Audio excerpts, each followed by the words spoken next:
everybody. It's Allie, and welcome to our Y&R Chat for Sunday, October 10th, 2021. The wedding is back on! Are you rooting for it? Are you rooting for Ashland and Victoria to go through with it, to actually be married? I think that's got to be our poll question for the week at yrchat.com.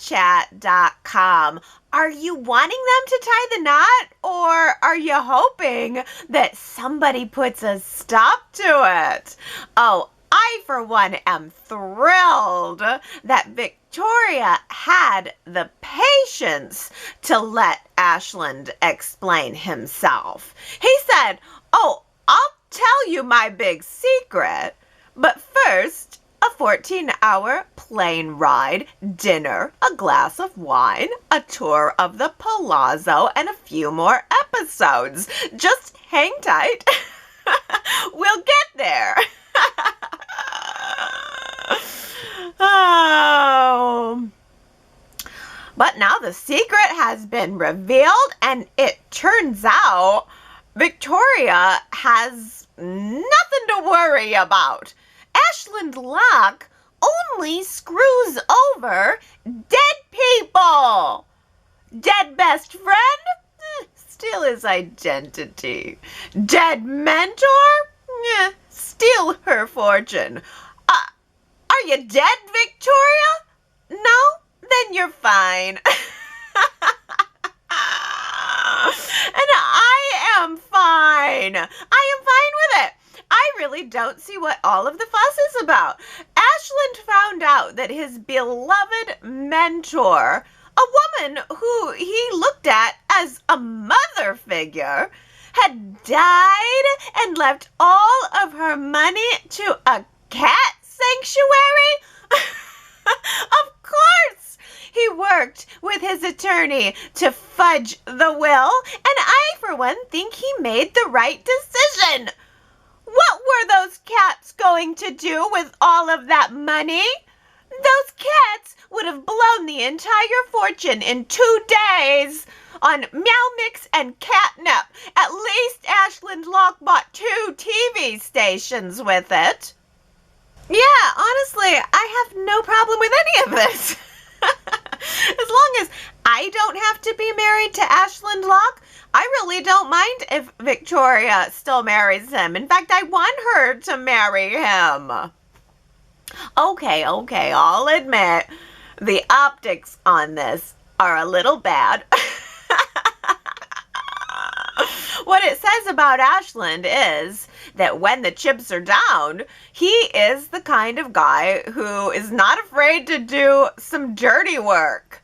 But, I mean, he didn't slit anybody's throat. He didn't kill the best friend. He didn't kill the mentor. And in the grand scheme of soap operas, it's not that bad. Victor and Jack have, I think, both killed people. And Victoria tried to bury her ex-husband in the public park. Does Ashland know about that? Someone might want to tell Ashland how Victoria tried to bury her ex-husband's, what she thought was dead body, in the public park, because that information might give him pause about whether or not he wants to marry her. Just saying. Oh, I love this wedding. I love this week. I enjoyed Victoria's reaction to it all. I enjoyed her reaction to learning the part of Ashland's story where her father paid off Ashland's blackmailer. And I really loved Victoria's talk later in the week. It was like a daddy-daughter talk about the whole thing having happened. And surprisingly, Victoria was not mad at Victor over it. He just did it because he wants her to be happy. Victor keeps saying that a lot lately. He just wants Victoria to be happy. He thinks that Ashland makes Victoria happy. And it's kind of ironic how often Victor has been saying that lately. Oh, Ashland makes Victoria so happy. I want this for her. But Victoria has seemed anything but happy lately. I guess she just attributes all of her unhappiness to Nick and Billy, and all of her happiness gets projected onto Ashland. Well, at least someone in Victoria's family wasn't sleeping at the wheel. Nikki stepped in. Victoria told Nikki everything that Ashland had told her, even though he asked her not to tell anyone. I was shocked that Victoria shared that secret with Nikki. Sure, why not just spread that accessory after the fact around? Why not make a few more people complicit in the cover-up?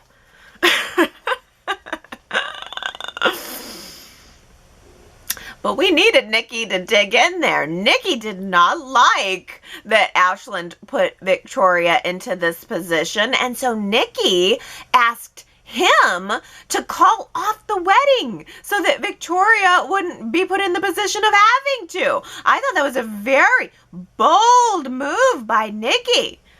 A bold, bold move in her bold, gorgeous red top. Oh, with the red skirt, red belt. She's all about these red belts lately. Oh, Nikki looked beautiful. And Ashland did just as Nikki had asked. He tried to half-heartedly tell Victoria that he was calling off the wedding, but that only worked to solidify Victoria's decision and determination to marry him. Victoria loves him. Victoria wants to be with him. And Victoria chooses to forgive his past mistakes. Just as Nikki has forgiven Victor's past mistakes 1,000,000 times over. So with that in mind, Nikki comes to peace with it all. Nate and Elena arrive in Italy, and they add more love and more romance to our Italian setting, which is good because for a minute there, it was looking like there were only two people who even wanted this wedding to happen. Victor and Adam. Figure that one out. Nick is still uninvited from the wedding, and he's choosing to keep his mouth shut about what he knows about Ashland. Nick does not tell Billy what he found out about Ashland, even though Billy asked. And I think it's because Nick just doesn't trust Billy's motives. No one seems to trust Billy's motives except Billy. So Billy keeps on snooping and stretching and snooping and stretching, and Y&R dragged out that whole part of the story so much this week. It really sparked my nostalgia. I felt like I was back in the old days. Every day it seemed like we were going to get somewhere, and then nope, they just pulled it right back. Billy takes a phone call. He appears to learn some information, and he even says out loud to the camera as a cliffhanger, "Ashland Locke, you son of a bitch." Cut to the next scene, and his investigator is telling him that she found nothing. She hit a brick wall on the will. But then the very next episode, Jesse is standing in Billy and Lily's apartment. If I were Lily, I would be so irritated by that. She is away on a trip. Billy tells his private investigator where the spare key is to their apartment, and then the investigator lets this skeevy Jesse guy in to stand around on the terrace where she probably sits in her nightgown and has her morning coffee. No! I feel like if Lily was home, she would not have let that happen. Gross. Get this guy out of my house. I mean, this Jesse guy is just chasing the biggest payday. He's willing to talk to Billy if Billy's price is better than what Victor offered him, and if Billy can guarantee him safety against Victor, which is an impossible task that Billy certainly cannot promise, shouldn't be promising, and Jesse should not believe even if he is promised. You think that Billy is going to protect you from Victor Newman's retaliation? Buddy, I don't know. Oh. But Victor flew off to Italy early. But now Victor Newman, Jr. detective, is on the case. Again, another example of Y&R just dragging this story out. Not even just for this week, but 4 weeks. Billy is investigating Ashland. Now it's Victor. Now it's Phyllis. No way, it's Phyllis and Nick. No, Nick's going on his own. Never mind, Adam's on the case now. I mean, could there possibly be any more gumshoes bumbling around this investigation? Everyone is involved except for the town cop. I think the real investigation here needs to be about exactly how Billy was able to get his hands on so much cash to give Jesse an even bigger payout than Victor Newman was able to come up with. Shady. This Jesse guy was counting stacks of bills right there on Lily's dining room table. Again, ew. Tossing them into his dirty duffel bag. Ew. So my question is, where did Mr. Former Gambling Addict, who a couple of months ago could not scrape together enough money to buy Ashland's company, where did he suddenly get a few extra $1 million to spare? I am sure that Jill did not give it to him. Jack also had turned him down on his a loan to buy the Lock Communications Group. So where did the money that Billy got come from? Maybe that was Chance Com petty cash. He just had it in the top drawer of his desk. Oh well, I guess the team's not getting a Christmas party this year. Billy blew the event funds on helping the blackmailer line his pockets. Okay. But don't worry, you guys, Adam's on it. But, I mean, Adam's role in this investigation is not to ferret out Ashland's secret the way everybody else is. It's more that Adam is put to the task of stopping Billy from exposing the secret. So Adam is getting up in Billy's face this week, and Adam is telling Billy that he is going to fail, and then he is going to be humiliated. Again, this is another stretching technique, though, because we saw Adam taking a phone call with Victor saying, okay, exactly how far do you want me to go to stop Billy from ruining this wedding? And then in the previews, we see that Billy shows up at the wedding, no problem at all. So obviously Adam is not successful. My goodness. Whoever would have thought that the splendor of Victoria Newman's Italian wedding would lie in the hands of her brother, Adam. It's so bizarre, isn't it? Adam literally said to Sally this week, I don't want anything to take attention away from Victoria's big day. And I nearly dropped dead on the floor. We should all take Sally Spectra Sr.'s advice. Carpe the damn diem. Is that the greatest damn line ever? Carpe the damn diem. Yes! Oh, that had to be my favorite moment of the week. Well, Sally Jr. makes the damn wedding dress. and she hauls it all the damn way to Milan. And next week, it looks like she's going to swap the damn thing with Victoria's original dress. That should be fun. Ooh, fun, fun, fun. I really can't wait to see the look on Victoria's face. But I also just can't wait to see the damn dress. There's been so much anticipation around this dress. Once again, we have been standing around for episodes and episodes, getting a peek, Chloe getting a peek at the dress, but the audience not getting a peek at it, and then everybody just standing around talking about how they're going to get this dress to Victoria. I'm ready to do it.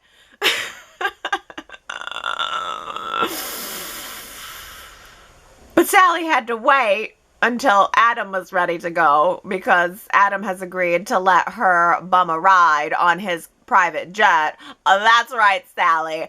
Just hop onto Adam and ride him all the way to Italy.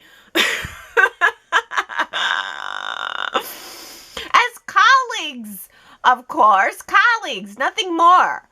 What were you thinking? My goodness. Sally's getting kind of aggressive with the flirting, don't you think? I mean, if the roles were reversed and a man was flirting with a woman as hard as she's flirting with him, despite being told no, I mean, we might be talking about a sexual harassment situation right now. Sally Spectra literally will not take no for an answer. Be it about the dress or be it about love, that is just the Sally Spectra way. Never give up. Tuscany is beautiful this time of year, isn't it? So, what did you guys think of the much anticipated palazzo? Now, it's not a villa. Don't get it twisted. It is not a country house, for crying out loud. It is a hip and buzzin' palazzo full of Tuscan action. In-town action. Thank goodness we got that distinction. Oh, are you feeling it? Do you feel the Italian vibes? Does it feel like Italy to you? I mean, there were definitely some Roman bust heads and some old Renaissance-y looking paintings. That's how I knew we were in Italy, though. The bust heads and the old paintings. And then there also was the flying overhead shot at the beginning of each episode showing row after row of palazzo with the word Tuscany reading on the bottom of the screen. That was very helpful. Thank you.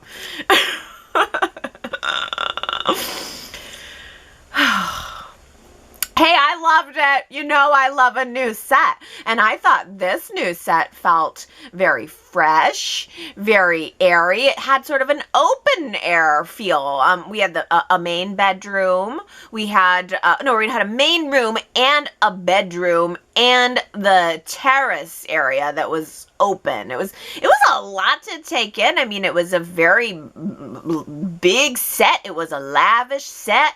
You could tell that there was a lot of time put into decorating that set. It was jam-packed. It looked lived in. And in a way, it really looked kind of similar to the ranch set, like to the way that the ranch set is decorated. Like there was a bookcase cabinet on the New Italy set that's in the exact same place as a bookcase cabinet at the ranch set. So it just looked similar. It certainly looked like it belonged to Nikki and Victor, except not anymore. Big wedding surprise for Victoria. Victor and Nikki have gifted the palazzo to Victoria and Ashland as a wedding gift. Whoa. That is quite a gift. I'm sure that the property taxes on that alone would cost a fortune. I don't know. I don't even know if they have property taxes in Italy. I mean, I imagine so. That's just how you know that I'm middle-aged. My first reaction to a grand Victor Newman gift is, oh, how much is that gonna cost me?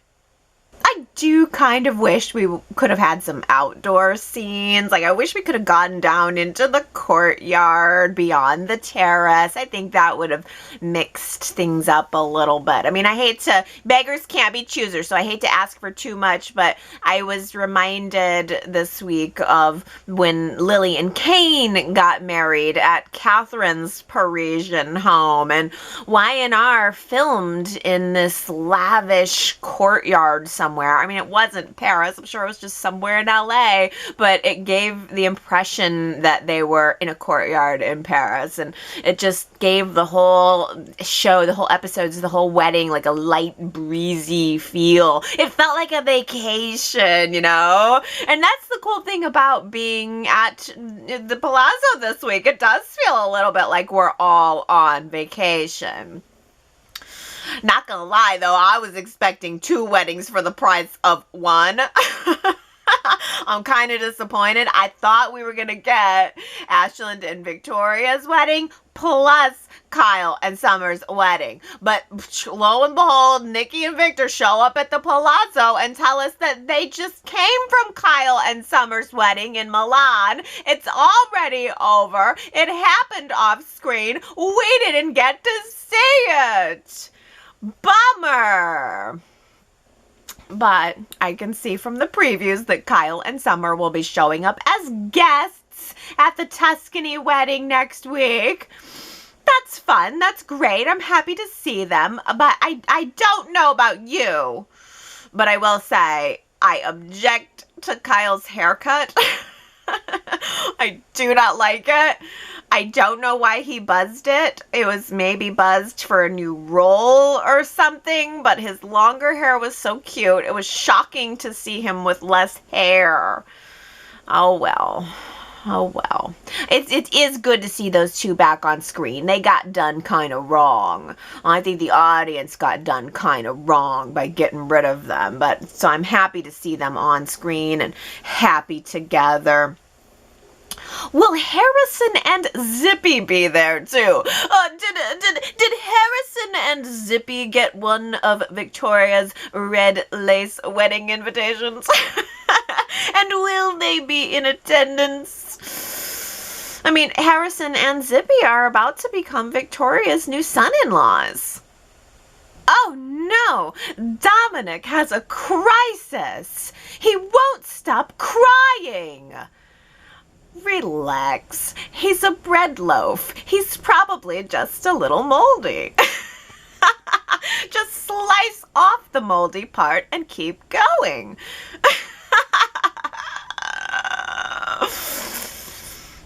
Abby's a new mom. She probably doesn't know what she's doing. She probably put him in the fridge instead of in the bread box. You have to put your baby in the bread box, people.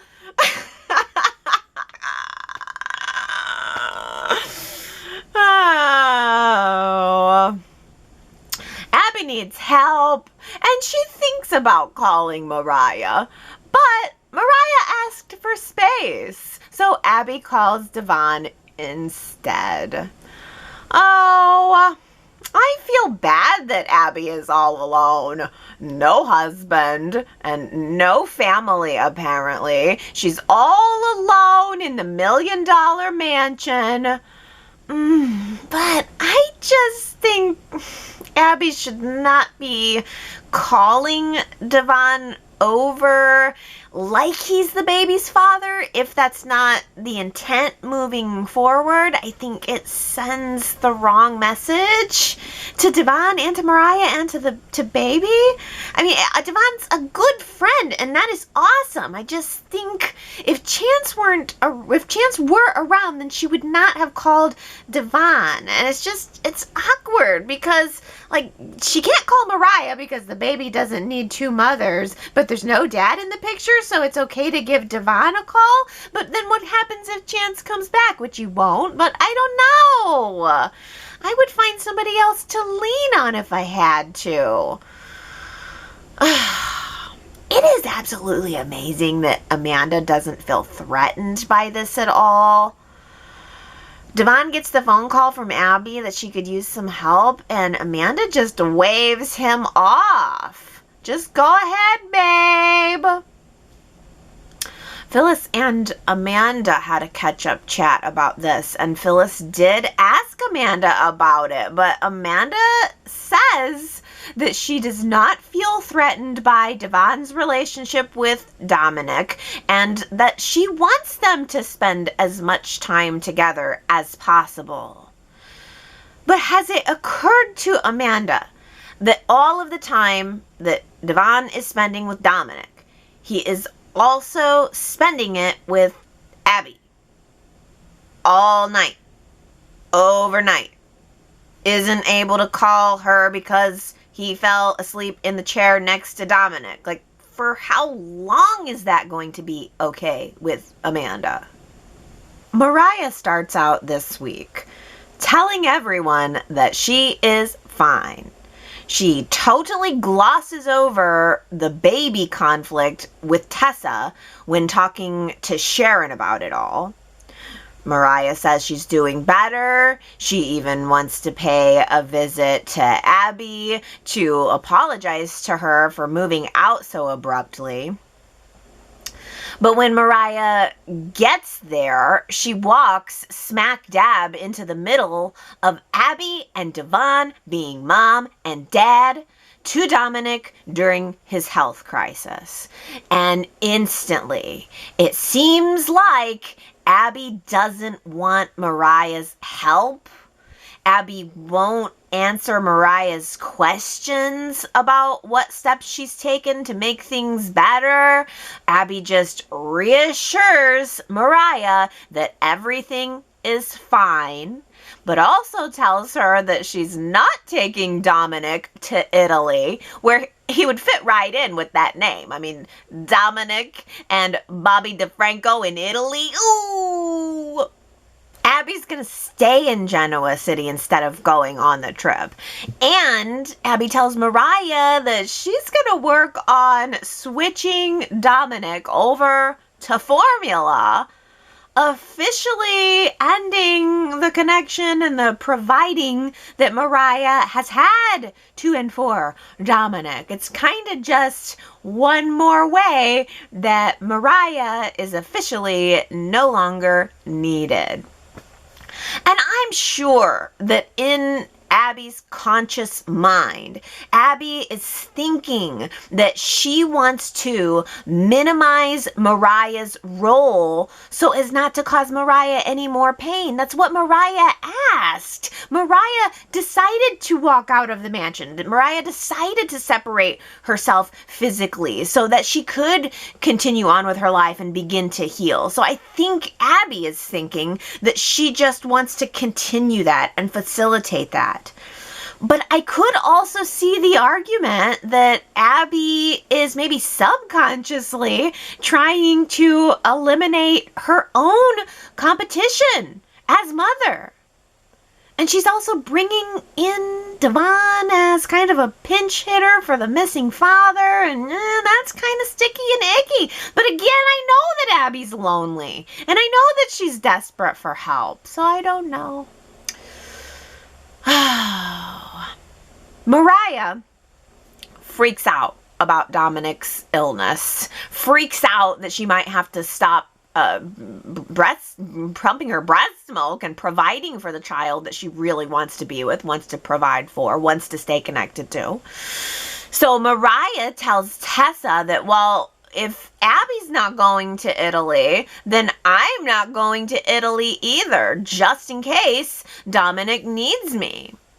So Mariah wants to cancel the trip, but not only just for herself, she wants to cancel it for Tessa too. Tessa is scheduled to sing at this wedding. She said she would be there. They both said they would be there. And Mariah says, can't you just not go? Or can't you just say that you're sick? Okay. Officially, Mariah is just being selfish here. I think that Mariah has received so much attention all year long as the surrogate, and now she is receiving so much attention because of her postpartum depression. But we kind of need an intervention here. I think somebody needs to sit Mariah down and give her some real talk and get her into therapy. I don't think that planning a family is a terrible idea by any means. In fact, I think it would be a really good idea for the future. But Mariah seems willing to trample all over Tessa's present in order to do it. I mean, pursuing having a baby right now at any cost is going to cost Mariah her partner. And that is my dime store psychoanalysis. Week after week, that's what we all do here. Dime store psychoanalysis. But last week, that was our Who Said It quote, and it was Victoria who said it. She was talking to Phyllis, and she was trying to talk to Phyllis and find out where Nick had gone on the private jet, and Phyllis was trying to say, oh, is that what this is really about? And Victoria said, I don't got time for your dime store psychoanalysis. I thought that was a fun little moment. The answer was Victoria, and that was a hard one, really. Daisy, Diane K, Jamie D, Heather, Henry, Victoria, Kather, and Tanya. You guys all got it right, though. Pretty good. How about this line? This is a good line for the week. I think you're gonna like it. You know I can be entertaining. You know I can be entertaining. Who said it? If you think you know, go to yrchat.com to leave your guess. You know I can be entertaining. If you get it right, I will give you your shout out during next week's Y&R Chat. And now on to your chat. Let's start out with Leslie, who says, Allie mentioned that she thinks soap opera viewers are loyal, and she's right with me. It is one of my top strengths. Anybody else agree that that's a top strength, with Y&R being just one of your loyal points? Oh, I'm so glad, Leslie, that you picked up on that, because I have said that a couple times, and I just really think it rings true. But I love the way you put it, that Y&R is just one of your loyal points. So good and so true. Leslie also says about Abby, I would never have dreamed of calling someone to help calm down my baby. Never. It's very weird. I agree. I really agree. I can't imagine a scenario where I would have been so frustrated that I just called somebody else to calm the baby down. Then again, I don't know. I mean, everybody deals with their kids differently, but I do think it's strange that Abby had to have somebody else to hand the baby over to. Abby seems very overwhelmed. I mean, we've seen her time and time again try to hand the baby to someone else. I think that, Abby didn't really get the chance to bond with her own child because Mariah was missing for quite a big longer amount of time than 3 weeks toward the end of that pregnancy. So I think the idea of Mariah moving into the mansion with Abby was so that Abby could start to develop her own maternal instincts and start to develop sort of an emotional bond with the baby so that it would make it easier when the physical bond needed to be there. And I think Abby missed out on that in those final weeks before Dominic was born, and maybe that just adds to the reasons why she feels overwhelmed. I can only imagine what must be going on in her head about what her husband is currently going through. I mean, there's no doubt about it that Abby is under a very stressful situation, and it is very hard to deal with. It is just too bad that she wouldn't have somebody like Nina to lean on, or shoot, even call Esther. Esther would run over to the mansion and help out. Any time of day, I'm sure that Esther would help out. continuing to ask and lean on Devon just creates more muddy water for later, and especially if Chance does come back, and I don't know that that's the right move to be making. Sherrod says most parents would not call somebody else to calm down their baby, and I feel that this may become a springboard for Mariah to try to get custody of the baby, especially since Dominic is also sick. She will cite Abby as being an unfit mother, which is so wrong. Mariah needs therapy ASAP. I guess I really hadn't wrapped my brain around the idea that Mariah might try to sue for custody. That would be a very bold move, and it certainly would be indicative of Mariah needing some help. Leslie says, I think this is just a plot vehicle to draw Devon and Abby closer. Abby is beginning to lean on Devon like she would have on Chance. Yeah, Leslie, that was more my reading of it too, that it was mostly meant to draw Abby and Devon closer. And it's strange that it's had the effect of more so making Mariah jealous than making Amanda jealous. Oh, but Ellen points out, once again, Abby's big extended family, Newmans and Abbotts, nowhere to be found. Most new mothers who live in the same town as family have support. People check in and help with newborn tips. Newborns are unique beings who only exist for a very short time. That's why new parents need help and information from those who have raised children before. Hello? Ashley, Nina, Tracy, even Jack. I guess the Newmans are all too busy with wedding fever. Oh yeah, Ashley, totally. I was thinking of Nina, but Ashley, hello, where's she? Tracy, where's she? Yeah, even Jack. And then no one from the Newman side of the family? Gosh, you're so right. Yeah, Abby she's really been abandoned here. But it's ridiculous to think that she would only have Devon to call. Yeah, man, yeah. Well, last week I asked you guys, do you think that Mariah should pursue starting a family? And I guess I shouldn't be very surprised by these results. 90% of you said no, no, no. Only 10% of you voting that Mariah should continue to pursue this. Jamie says all of the no. It's time to circle the wagons and get Mariah some quality, appropriate, professional support. Yeah, no doubt about it, Jamie. Of course, that would be less fun. It's definitely more fun watching Mariah spin wheels, although honestly, I feel pretty angsty about it. It's less fun and more heartbreaking, but then again, I guess that's what we're here for. Heartbreak, just a part of the human experience, you know. Says Tracy. Robbie says, I voted no, Mariah should not pursue starting a family. Mariah definitely needs to wait a while before having a child. I'm really worried about Mariah right now. Does she need therapy? I'm really curious to know where they take this storyline. Is Mariah going to lose her mind? On the plus side, it's nice to see more Mariah and Tessa on the show as an actual couple going through complex challenges. Yes, Robbie, complex challenges. No doubt about it. Mariah and Tessa went through a lot of fluff, but here we are with a complex challenge. No doubt about it. Diane K says, Mariah is going through postpartum depression. She needs help. Yes, Diane K. I mean, those are the 3 words, or maybe it's 1 word or 2 words, I don't know. Postpartum depression. That is where we are. And you're right. I mean, in reality, she needs help. As Jamie says, quality, appropriate, professional support. And that's not Sharon, by the way. I love Sharon and Mariah bonding. I mean, I think Mariah needs her mom, but I think she also needs a therapist.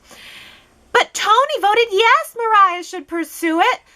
Tony says Mariah should have a baby. The more drama with that decision, there's more drama with that decision than saying no and moving on. Devon could be the donor, so new baby and Dominic would be half siblings. Sharon might ask Ray to be the donor since he has no bio children.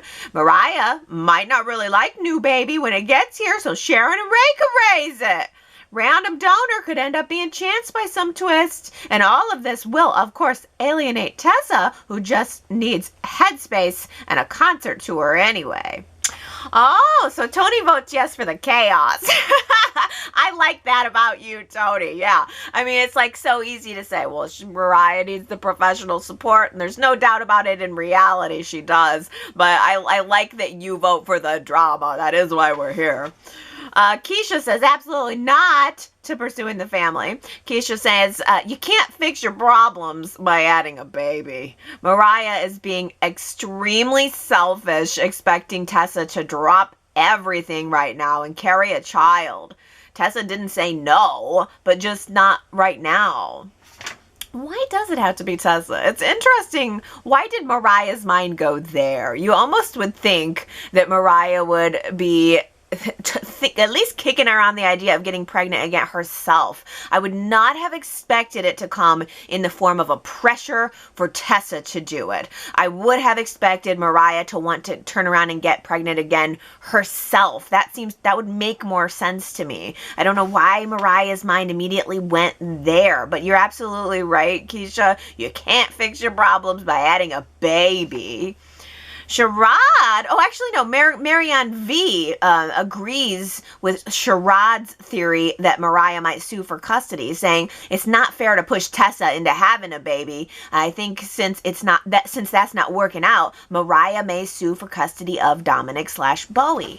Yeah, that's so interesting. I mean, I think we probably talked a lot about that right when the surrogacy came up. It seems like a really logical leap. Like, yeah, Mariah's having trouble letting go. Yeah, she's seeing the decisions that Abby's making. Maybe she's not really even liking them. Maybe Mariah feels like she could provide better and more for Dominic, and that maybe she would attempt a legal channel to try to get the baby. I just, I don't know if it's going to go in that direction, but it is certainly a possibility.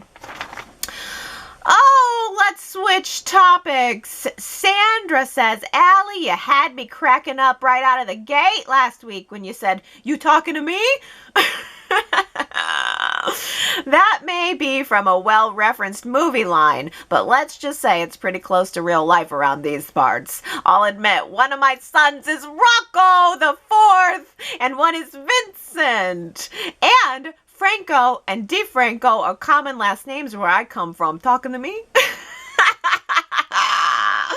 Oh gosh, Sandra, that makes me so happy. I was hoping somebody would like that joke. Because just to me, I made the leap immediately from Robert DeFranco to Robert De Niro to Taxi Driver. And I was like, oh man, that's what it's got to be. But I love, are you Italian? Oh my gosh. Rocco's a freaking adorable name, though. I have to say, that's a good, and Vincent is a good, strong name. I mean, they're all really good, strong names. But are you Italian? Can I come to your house for Thanksgiving? I feel you would feed me well. But I like to bake too, so me and you could be pretty formidable in the kitchen on Thanksgiving Day. Oh, but let's move over to Victoria now. Tina Cole makes a great point here by saying, didn't Ashland tell Victoria that he's done nothing illegal? And now he's telling her that he forged Camilla Rhodes' will to gain her whole estate. So he just flat out lied to her. Oh my gosh, Tina Cole, true dat. Tina Cole, true dat. Oh, but, you know, I think we're supposed to forget dat. I think dat is all part of the old storyline plan, like the one that Y&R had before they got rid of Kyle and Summer and Tara. And I think now we're supposed to see Ashland as a tragic character who we will weep for when he dies next week. Yes, Gary notes, Ashland not feeling well as the wedding day approaches. Yes, Gary, I noticed that too. Nate, his doctor, is at the wedding, and Nate noticed that Ashland seems to be not feeling well. He gonna die. Everybody prepare for that. While we are all watching Billy, Ashland's gonna die. We're all gonna be asking the question, what's Billy gonna do to ruin this wedding? And it's distraction. It's classic misdirection. Ashland's gonna just drop dead at the altar. That's what it's gonna be. I mean, mark it. And it's gonna be so sad. It's gonna be so sad if Ashland dies. I really think that's the direction they're going. But on the topic of Billy, Jamie says, sure, Billy, you could, but instead, just don't. Fool is written all over you in big, bold text. Yeah, but you know he's gonna, Jamie. I mean, he should he? No, but you know he's going to. Superplex says, what? No way Jesse Gaines would agree to go to Milan. He will look as dumb as Billy. Yeah, I agree. In reality, I do not see how this guy would want to go be anywhere near Victor Newman's orbit. I have to be honest with you, I don't feel connected to Jesse Gaines or his motivation for wanting revenge on Ashland. Y&R spent so much time and so much dialogue this week on Jesse and his motives, and I heard it all, and that's real great that it establishes it for his character, but it all just felt like more filler to me, more stretching to me. Superplex also speculates, I wonder if Victor is one step ahead of Billy and persuaded Jesse Gaines to feed a pack of lies to Billy just to make Chance Com appear as an unreliable source of information. Yeah, that would be good. That'd be a real good twist. And I'm asking myself, too, there's also the possibility that Jesse Gaines told Billy something that the audience doesn't know yet, because Billy's going to get to Italy, and Billy's going to tell Victoria everything he knows about Ashland, and I'm sure he is going to do it in a very dramatic way. So one of two things is going to happen. If Victoria already knows everything, then Victoria's going to say, yes, so what? I already knew it, and you're ruining my wedding day, and Billy's going to look awful. Or the other thing that could happen is maybe Billy knows something that we don't yet know, and there will be some big info revealed on the wedding day. But I don't know, right now it's just looking like Billy's going to have egg all over his face. That's why I think Ashland's going to die. We've already had the secret reveal. The next dramatic thing that's going to happen on the wedding day is Ashland dropping dead, or at least having some kind of episode and falling on the floor or whatever. Like, we've had the drama of the secret. It's over. We just need to get to Italy, heighten the drama a little bit more by keeping the audience's eye on Billy, and then while everyone is really heightened and tense over what Billy's going to do, boom, shift over to Ashland, ka-clunk, dead, bye. Well, Diana says, I enjoyed the scene of Billy talking to Jesse Gaines at Billy's apartment complex. The dim lighting looked good, and I liked seeing the glimpse of the night scenery outside of Billy's walkout door as the two of them talked by the glass doors. You really get the feeling that the characters are up high in an expensive, luxurious condo. It looks and feels like a real home, especially because we see the kitchen, which we don't often see in other characters' homes. There's even a paper towel dispenser sitting on the counter. It's these little things that make the show and the characters so much more believable than always seeing them dining out. Oh, yeah, Diana. Paper towel dispenser. It don't get more real than that. But, oh, I love your point that we don't usually see the kitchen. I've never thought about that before, Diana. We really don't usually, in most of the sets, see the kitchen. But, you know, it was like that in... Okay, so Billy and Lily's apartment is supposed to be in the same complex as Phyllis and Billy's old apartment. Of course, it was also Summers at one point. And we did have a kitchen in that set, too. So in that way, it is very similar. But, yeah, absolutely. I love seeing that little kitchen. And, oh, the bigger point that you made, that that scene was gorgeous with Billy and Jesse. I mean, I'll say what I will about Jesse and his character and his motives, but oh, that scene was gorgeous. It really did feel like it was late at night and, something fishy was going down. Like, it definitely felt a little secretive, a little quiet. I mean, the lighting in that scene was really, really cool. I'm so glad you pointed that out. Oh, Gary says, well, Friday's scene between the now unreproachable Adam, where he exposes Billy's dark soul, was fantastic. Adam doesn't bully anyone. He just speaks the truth in responding back and sometimes laying low. Adam has lived on the outskirts of life in his own mind for so many years that he has this sensitivity and gentleness about him. Yeah, I know. Adam's been really good really in the last couple of months, he's really been coming into a totally new place with his character, and it's great. Ellen says, I've never heard Adam say the word sister so much. He is on a mission to improve his relationship with Victoria. He's smart to use self-deprecating humor. She seems to like that.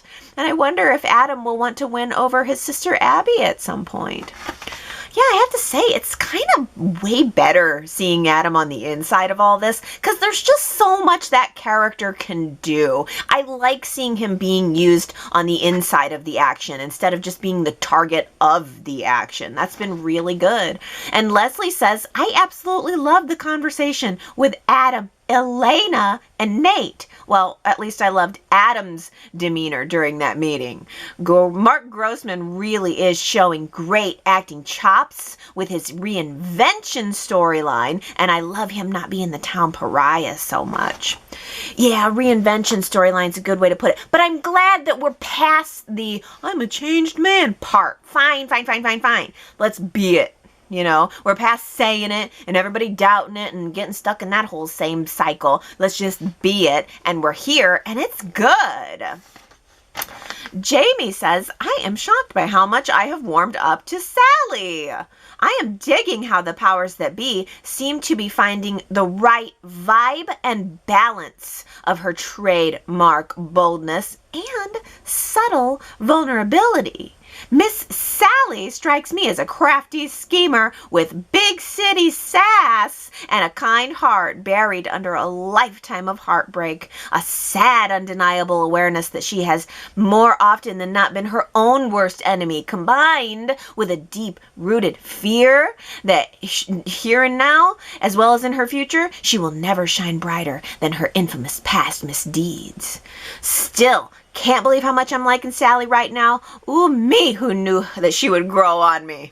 Oh, Jamie, man, that was a beautifully written comment. You really dug into Sally's soul. I would say dime store psychoanalysis, but that might be a dollar store psychoanalysis. That was pretty darn good, and yeah, she's getting better. Hey, Sue W. says, me no likey Sally's overall lowball style until I see her buttery pleather jacket. Man, this girl could be a high-end knockout if she upgraded her low-budget yuck.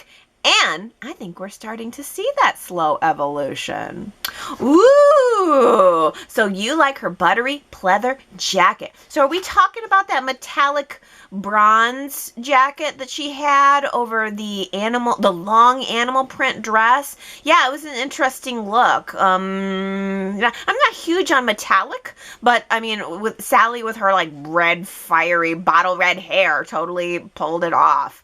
Yeah, I mean, it does feel like little by little we are seeing the refinement of Sally, and in a good way. I mean, I don't want her to lose her spunk, or oh gosh, what Jamie called it, her big city sass. I don't want to lose her big city sass, but yeah, we are starting to see a subtle refinement, and it is really great. Hey, Daisy, commenting on that preview showing Summer and Kyle at the wedding, says it would be a great expression of her angst and a small payback for Summer to, in public, shove cake in Sally's face. Oh, the glory of that scene. And an homage to Kay Chancellor and a shout out to Jill. Oh, that'd be some good wedding drama. You're waiting to see Summer shove a piece of cake in Sally's face. Yeah, I hadn't even thought about the fact that those two are going to be at the wedding together. Is Sally officially on the guest list? Like, is she going to come in on Adam's arm? Or is Sally going to be scooting around in the shadows without even the Newmans knowing that she's there? That's a good question. But if she is on the guest list, I hadn't even thought about what her interactions with Summer will be like. Chilly for sure, but maybe with some frosting on top too. Leslie says maybe it's the private jet effect, but none of these people act as if they're getting ready to take a trip to a major wedding. Some of them 2 weddings in Europe. I would be rushing around, frenzied shopping, both in-store and online for at least a week ahead of time, getting waxed, getting my hair done, although many are probably having that done there. And then for a couple days ahead, I'd be busy doing laundry and packing and any self-beauty routines. These people are taking walks in the park and going out to eat. I hadn't even thought about that, but yeah, an actual trip to Europe for 1, potentially 2 weddings would be such a mad rush. And these people are just cool. They're just hanging out, going for a walk in the park, chilling. Yeah. Oh, Victoria says the Palazzo is an impressive set. Hallways, main room, bedroom, and patio so far. I'm enjoying all of the eye candy, except it reminds me of an overstuffed, little-used country home. All it needs is plastic over the couch. Wait, would plastic fruit suffice? Because I did notice that they had a large bowl of plastic fruit. I don't know if it was meant to look real, but it was obviously not real. Grapes would not just flow like that out of the bowl. It was clearly plastic fruit, but I'm fine with that.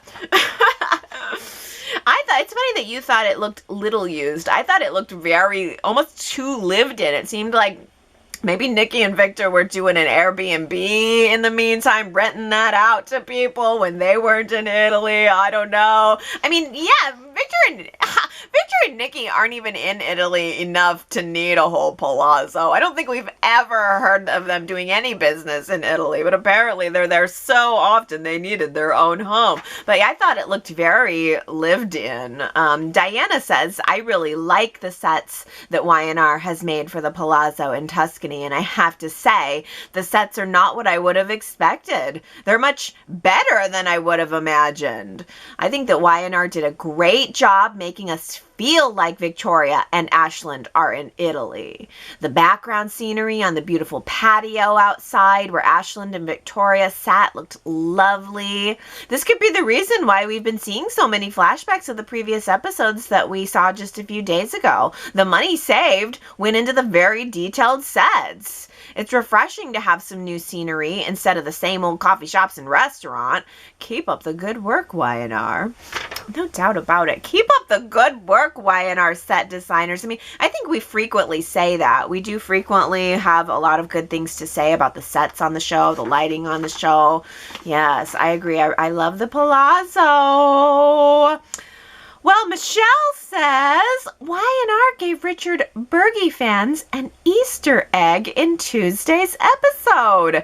Did you catch where Ashland called the palazzo breathtaking? He's famous for saying that in his Seinfeld episode where he kept referring to a not-so-cute baby as breathtaking. Michelle, I'm so glad you mentioned that. I totally missed it. I did not hear him say that. I honestly don't even think I would have connected that. It's been so long since I've seen that Seinfeld episode. I wonder how Richard Berge feels about being so famously known for one day of his work. I mean, really, probably he filmed that Seinfeld episode in one day, and it's the thing that people remember most about him. That's so interesting. I wonder if he loves the Seinfeld fans or if sometimes sometimes it gets a little bit old. I'm not sure, because, I mean, at this point, that show's so old. That was in the 90s.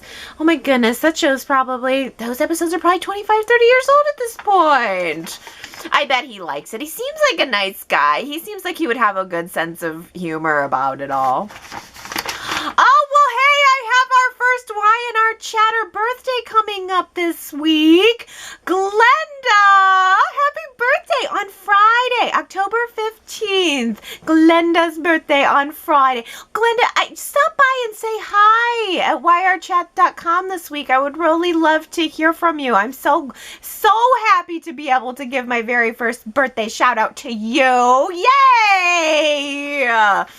If you guys missed it, it's just a little secret little birthday moment. If you'd like one, yrchat.com/birthdays. I've had a lot of people telling me what their birthdays are, and I just love that. I like being able to keep you guys in mind. I've got it on my calendar. So on Friday, Glenda, I'm going to be thinking about you. I'll pull up my calendar. I'll see it's Glenda's birthday, and it's just nice to know. I don't know. Maybe it's just sending out some good positive vibes to you on your birthday, and that's what I'm doing. So I'm grateful to have received so many. So weddings and birthdays are the theme of this week. So we've had a birthday, and here's a wedding. Tina Cole says, I laughed so much when Allie commented about Adam not selecting his meal choice on Victoria and Ashland's wedding invitation.